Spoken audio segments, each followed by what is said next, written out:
Assalamualaikum warahmatullahi wabarakatuh. Kembali lagi dengan saya Misi Dwi Suryani dengan NIM 2000-2010 Prodi Administrasi Pendidikan Universitas Negeri Padang. Dalam mata kuliah Administrasi dan Supervisi Pendidikan yang pastinya dengan Bapak Dr. Hanif Al-Kadri.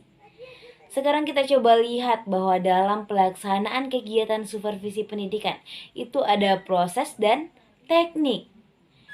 Prosesnya seperti apa dan teknik dari setiap kegiatan itu tidak sama, tergantung dari segi si supervisor mau memilih teknik yang mana berdasarkan asumsi orang yang akan dilayani atau masalah yang akan dilayani.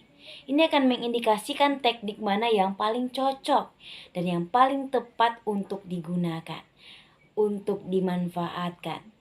Mulai dari perencanaan, pelaksanaan, evaluasi, dan juga tindak lanjut.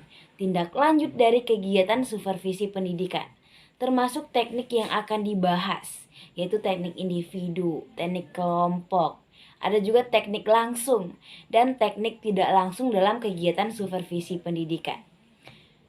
Seperti yang kita ketahui, sebenarnya supervisi itu adalah kegiatan yang merupakan suatu proses yang berkelanjutan.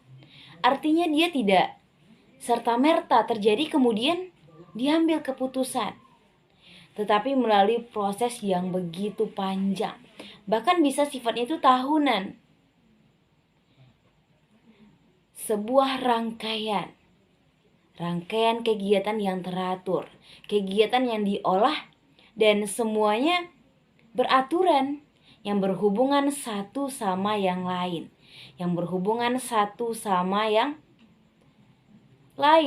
yang kesemua kegiatan itu diarahkan pada satu tujuan untuk memperbaiki dan meningkatkan skill guru dalam rangka memperbaiki proses pembelajaran yang terjadi di sekolah.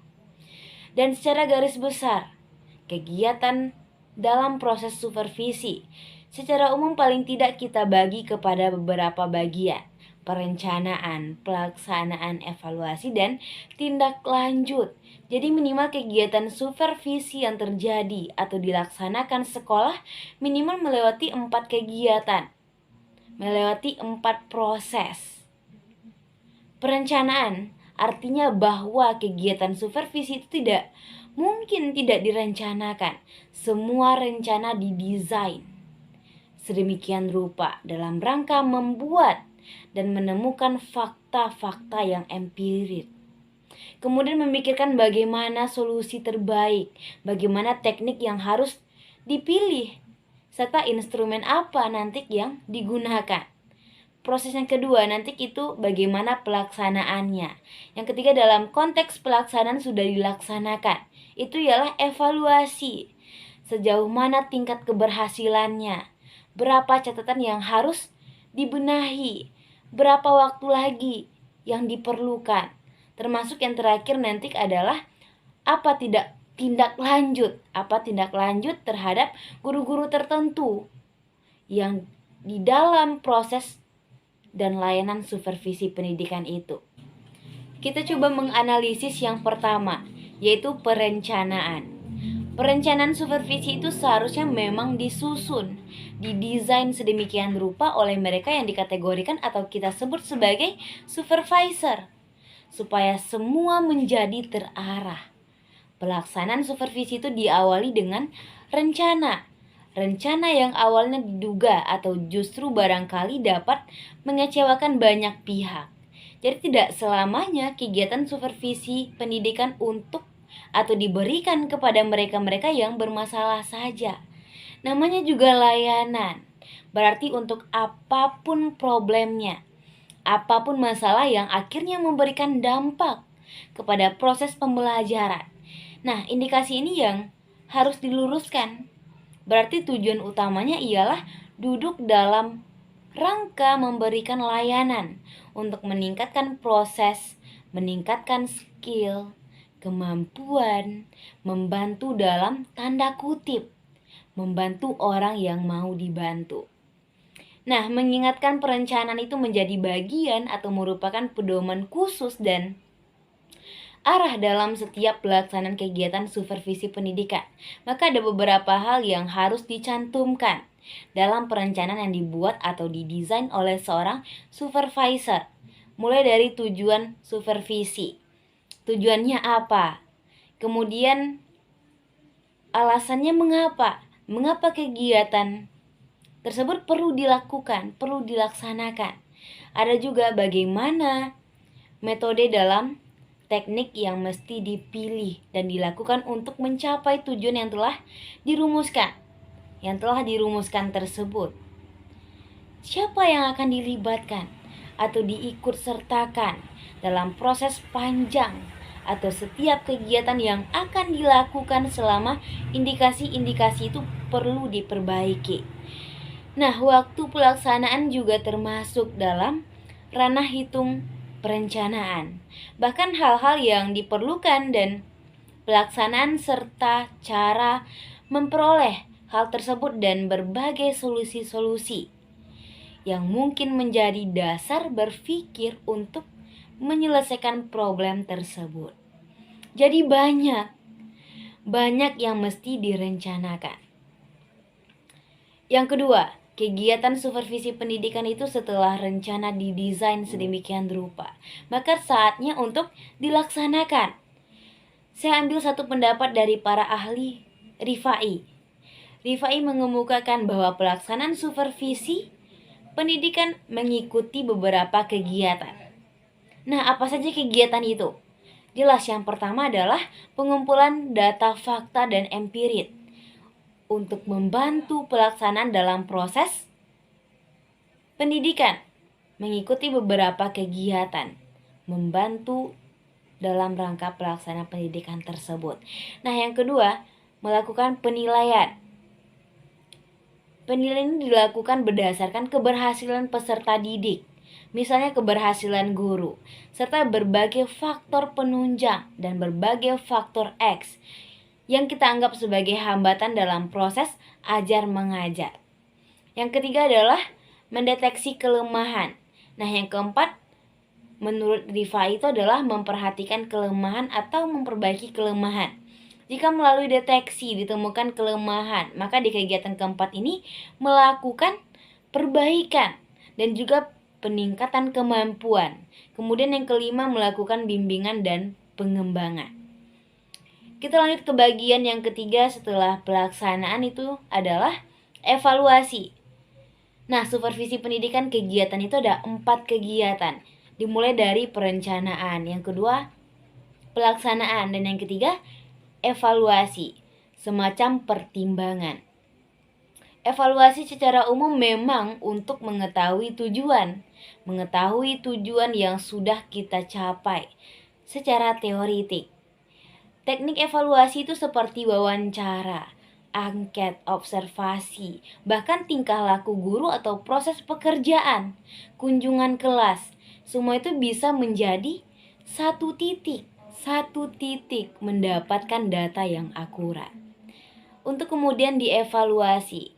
Nah, kita masuk ke tahap terakhir yaitu tindak lanjut. Sasaran utama tetap fokus pada kegiatan pembelajaran. Kalau bicara soal tindak lanjut, kita bicara soal hasil. Bagaimana cara-cara melaksanakan tindak lanjut? Minimal ada 3 cara. Yang pertama adalah mereview rangkuman hasil penilaian. Yang kedua, caranya adalah membuat rencana aksi supervisi pendidikan berikutnya. Dan yang ketiga, melakukan implementasi atas rencana aksi pada masa-masa berikutnya. Dan ada 5 langkah dominan kemampuan guru melalui supervisi. Mulai dari menciptakan hubungan yang harmonis, analisis kebutuhan, pengembangan strategi dan media, menilai dan revisi. Sekarang kita beralih kepada teknik. Yang pertama kita menyebutnya sebagai individual teknik atau teknik individual. Teknik ini bersifat individual sesuai dengan namanya. Biasanya dipergunakan apabila orang yang disupervisi atau diberikan layanan memang yang kita hadapi itu secara personal atau perorangan yang memiliki masalah yang khusus. Secara umum teknik individual menurut beberapa para ahli bisa dikategorikan menjadi beberapa macam. Di antaranya adalah yang pertama, yaitu classroom visitation atau kunjungan kelas. Ini biasanya dilakukan oleh kepala sekolah. Satu catatan yang perlu kita ingat bahwa kunjungan kelas ini adalah bentuk dari kunjungan kelas itu ada 3. Yang pertama adalah ada kunjungan kelas tanpa pemberitahuan sebelumnya. Dan yang kedua adalah kunjungan dengan pemberitahuan. Dan yang ketiga adalah kunjungan memang didasarkan atas undangan guru. Dan yang kedua dari teknik individual itu ialah classroom observation atau observasi kelas. Artinya dilakukan melalui 2 cara. Yang pertama cara observasi langsung dan observasi tidak langsung. Ada beberapa catatan dalam observasi kelas, yaitu bahwa supervisor dalam melakukan observasi itu dapat dilakukan dengan cara yang tidak langsung. Artinya di mana itu dibatasi oleh ruang kaca atau satu pembatasan. Guru dan peserta didik tidak mengetahui kalau mereka sedang diobservasi. Kita masuk ke bagian yang ketiga, bentuk dari teknik individual, yaitu individual conference atau percakapan pribadi. Percakapan pribadi itu merupakan salah satu alat yang sebenarnya sangat dibutuhkan dalam kegiatan supervisi di mana seorang supervisor dan guru dapat bekerja secara individual, memecahkan berbagai masalah atau problem yang sedang dihadapi secara pribadi yang berhubungan dengan persoalan belajar. Misalnya persoalan pemilihan dan perbaikan alat-alat pembelajaran. Dan yang keempat itu adalah saling mengunjungi antar guru untuk memberikan dampak, saling mempengaruhi hal-hal yang baik. Dan yang kelima terakhir adalah hal yang paling objektif, paling memungkinkan, dianggap paling baik, tapi paling sulit karena menuntut kejujuran dan keyakinan untuk menilai diri sendiri secara baik dan benar. Nah, kita masuk ke teknik yang kedua, yaitu teknik kelompok atau grup teknik. Ada beberapa jenis dari teknik kelompok. Yang pertama adalah pertemuan orientasi bagi guru baru. Yang kedua, jenisnya adalah rapat guru. Yang ketiga sekarang studi kelompok antar guru. Yang dimaksud di sini ialah guru yang mengajar dengan mata pelajaran yang sejenis. Yang keempat adalah seminar. Secara umum itu ialah tukar-menukar pengalaman. Nah, itulah yang termasuk dari jenis teknik kelompok dalam kegiatan supervisi pendidikan. Selain memang masih banyak lagi. Sekarang kita masuk yang ketiga, namanya teknik langsung. Artinya teknik yang digunakan supervisor untuk menyampaikan harapan mereka. Harapan mereka kepada guru yang diberikan layanan atau pembinaan dengan jelas. Jadi adanya keterbukaan antara dua belah pihak. Dan itu dijelaskan oleh si supervisor. Nah, ada dijelaskan Rifai terkait dengan ini, teknik langsung itu merupakan cara tertentu yang khusus dilakukan oleh supervisor untuk mencapai tujuan tertentu. Dan teknik ini terdiri dari berbagai kegiatan yang teratur dan alat yang digunakan pun untuk mencapainya juga sangat tertentu. Didesain sedemikian rupa untuk pembinaan guru tertentu juga. Kita masuk ke bagian terakhir dari teknik supervisi pendidikan. Dan teknik yang terakhir itu adalah kebalikan dari apa yang kita bahas sebelumnya tadi, yaitu teknik langsung. Dan yang keempat adalah teknik tidak langsung. Artinya dari konsep obrolan personal, curhatan, atau berbicara antar satu problem dari hati ke hati lah, barangkali. Dari satu guru dengan kepala sekolah sebagai supervisor. Jadi meskipun obrolannya personal, tetapi karena memang ada siklus yang dilihat memberikan dampak, sehingga secara teknik si supervisor perlu memberikan bimbingan, sehingga si guru yang dimaksudkan layanan itu akan terjadi. dan si guru bisa mendapatkan solusi-solusi terbaik yang berdampak pada proses pembelajaran. Oke, demikianlah analisis saya tentang proses dan teknik dari supervisi pendidikan. Semoga bermanfaat. Saya akhiri dengan wassalamualaikum warahmatullahi wabarakatuh.